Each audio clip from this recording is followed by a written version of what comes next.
The wind drifted gently through the small fields behind a weathered wooden house. The late afternoon light wrapped everything in a soft, golden haze, the trees, the woven fence, the laundry swaying in rhythm with the breeze.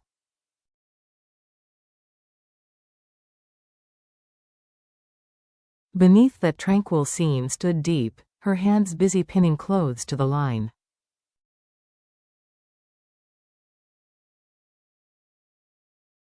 From a distance, she saw him, James, walking slowly back from the construction site.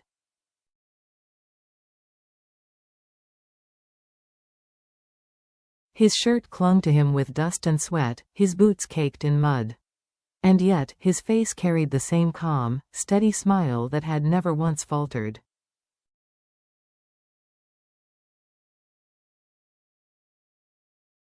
To everyone else in the small town, James Liu was a fool, the man who had traded privilege for poverty, who had abandoned his father's empire, his high-rise office, and his tailored suits to build something from nothing.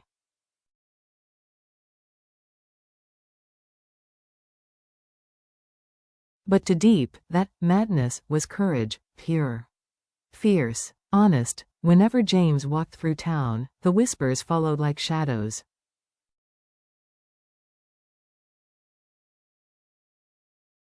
That's James Liu, right?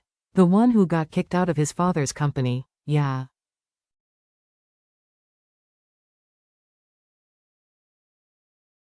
Imagine, studied abroad, came back, and now he's hauling wood like a laborer. What a waste.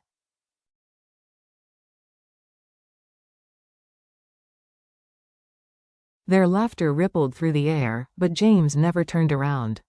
He carried heavy planks on his shoulders as if they were feathers, his gaze fixed forward, not toward glory, but toward meaning.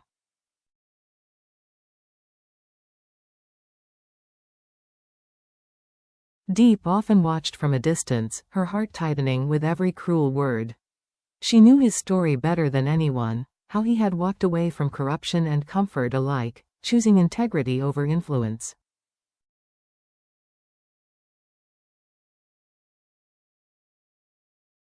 Once, on one of those long nights when exhaustion had nearly broken him, James had looked at her and said quietly,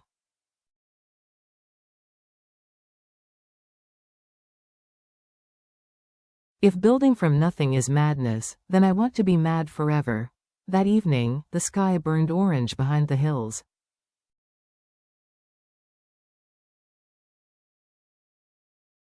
When James reached the fence, Diep was still there. He smiled, wiping his hands on his shirt.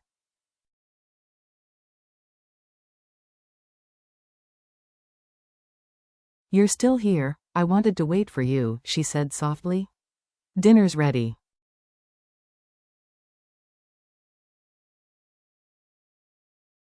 He gazed up at the sky. "You know, Diep, everyone thinks I've lost my mind." She stepped closer, brushing dust from his sleeve.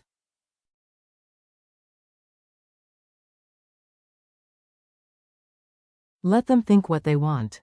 To me, you're the bravest man I've ever known." In that quiet moment, surrounded by the scent of grass and earth, James realized something profound.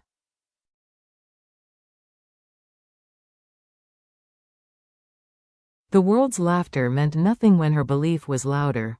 The next morning, the market was alive with the hum of ordinary life. Vendors shouting prices, children chasing each other through narrow alleys, the air thick with the scent of grilled corn and fresh herbs.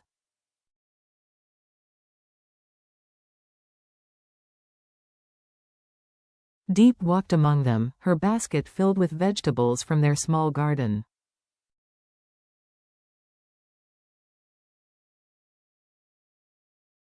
She turned the corner, and froze. James was there, near the hardware store, negotiating politely with a supplier.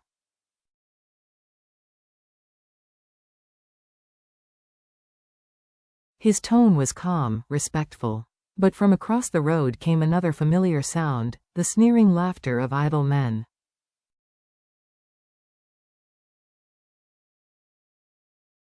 "Hey James, how's it feel being a university graduate hauling wood? Didn't your father kick you out? Guess you're not the genius you thought you were."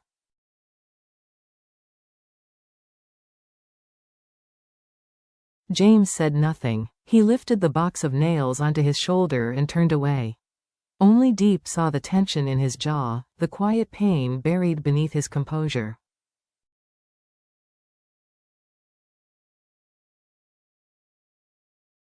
She stepped forward, her voice firm and clear. Enough. The laughter stopped.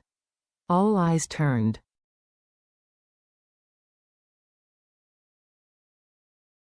You mock him, she said steadily, but how many of you could lose everything and still begin again with your own hands?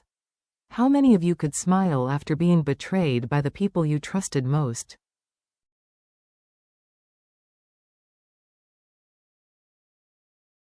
Silence. The men shifted awkwardly. One looked down, ashamed. Diep walked over, took the box from James, and said softly,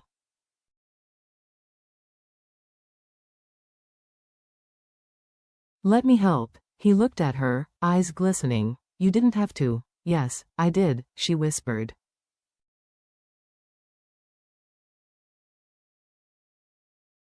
"Because I know who you are.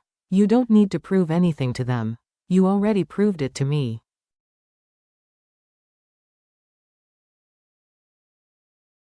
They walked away together, sunlight spilling across their backs. Behind them, the whispers faded.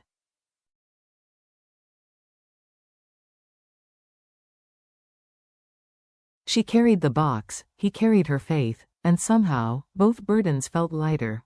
That evening, their small wooden table glowed in the candlelight.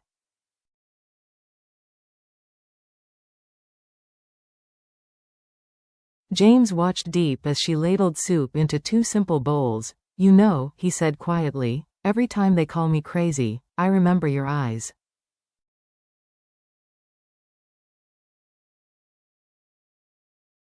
And suddenly, it doesn't hurt anymore. Diep smiled.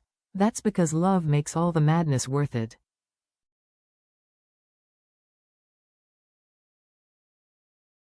Days passed. The small house they built began to breathe with life. James spent mornings carving tools and furniture to sell at the local market.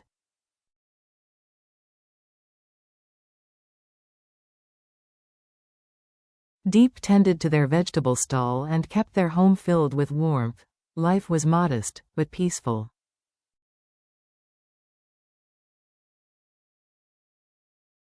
Until one afternoon, the past came knocking again. James had gone to deliver wooden shelves to a factory on the outskirts of town.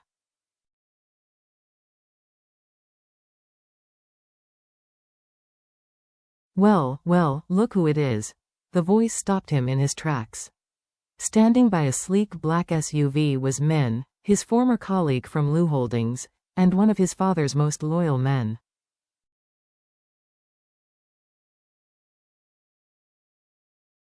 "The great James Liu," Min sneered. "What are you doing here? Selling wood?" James met his gaze calmly.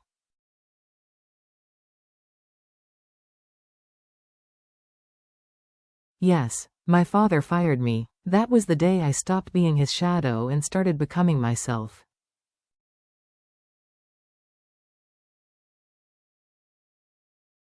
Min smirked. "Yourself? Covered in sawdust?" James smiled faintly. "Sawdust doesn't lie."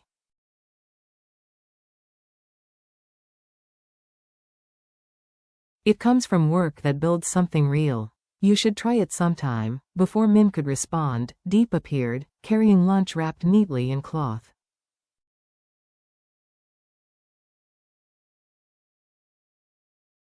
"You forgot your food again," she said gently. "You'd starve without me." Her warmth disarmed the tension.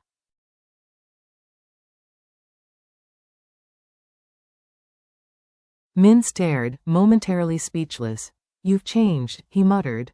"That's what falling down does," James replied.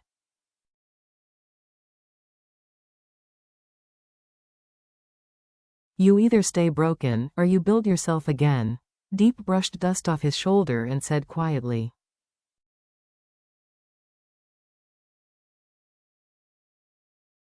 "I don't care what they say. I only see the man who never stopped trying." As Min walked away, James exhaled.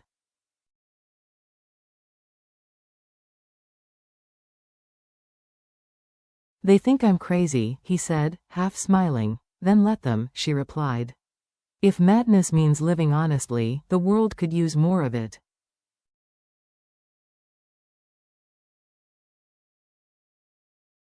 The sunset spread gold across their little yard. In her quiet strength, James found peace.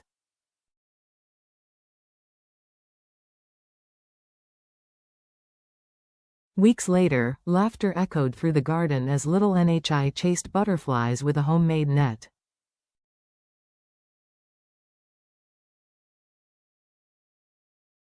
Diep hung clothes nearby, her heart light with contentment, until a voice called from the gate.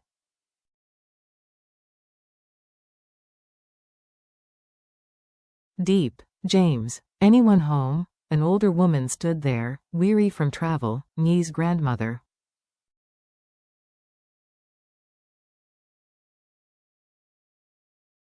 Her hands were rough, her eyes kind. Grandma.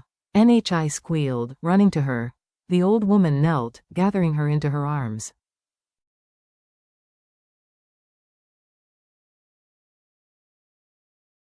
James came from the workshop, bowing politely. You've come a long way, ma'am. Please, come in.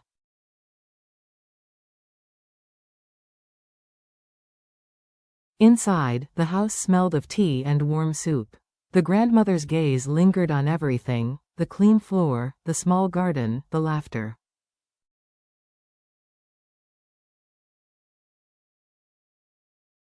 I heard people say you lost everything, she said softly. But looking at this, I think you found something far more valuable.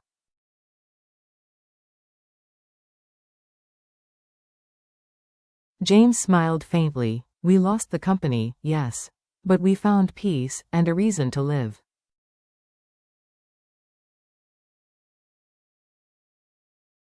At dinner, the clinking of chopsticks mingled with laughter. The grandmother's eyes filled with tears as she watched Diep gently serve food.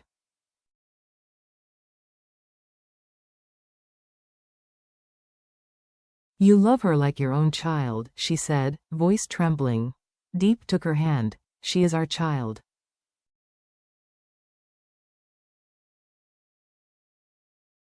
Blood doesn't make a family, love does. Tears rolled down the older woman's face.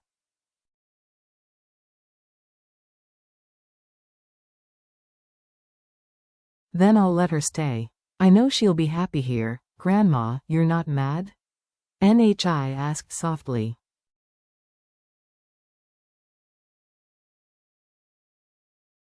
Mad? The old woman chuckled, stroking her hair. No, child. I've just never seen love this real.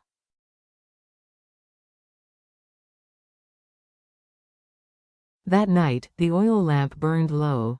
James stood by the window, watching the two people he loved most, Diep laughing softly beside the grandmother, Nhi curled up between them.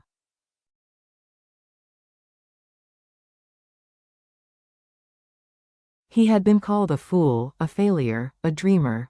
But in that quiet glow, he realized he was none of those things.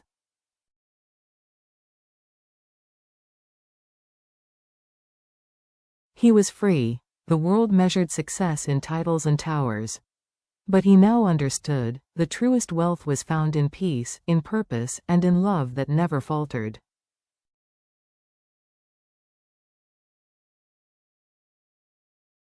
He turned to Diep. She smiled back, her eyes saying everything words could not.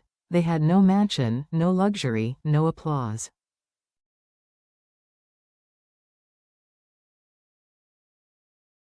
But in that tiny home, filled with laughter, they had everything that truly mattered.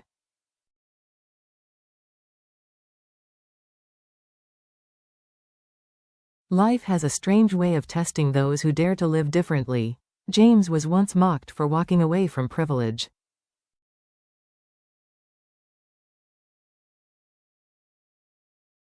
People saw failure where he had found freedom. They called him mad for choosing simplicity over success.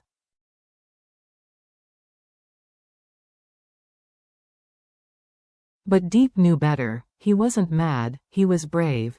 Because true courage is not about conquering others, but conquering oneself.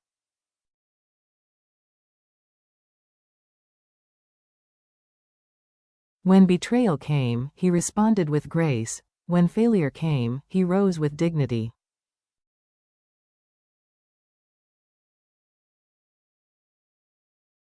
And when the world turned its back, he still chose kindness. Through Diep's quiet faith, James learned the purest form of love, not the kind measured by gifts or promises, but by perseverance and presence.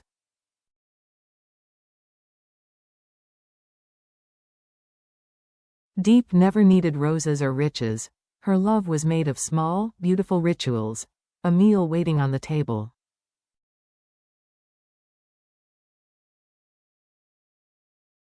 A hand brushing away dust. A voice saying, "I believe in you." Together, they built something indestructible, not out of bricks, but out of faith.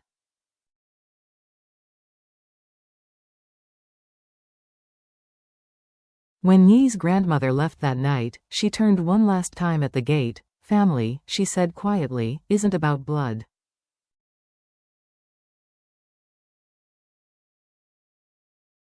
It's about who stays, even when everything else falls apart." James watched her disappear down the road, the lantern light swaying in the dark.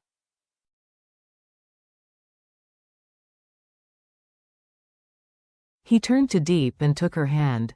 The stars shimmered faintly above the fields. They had lost the world's definition of success, but they had gained something infinitely greater.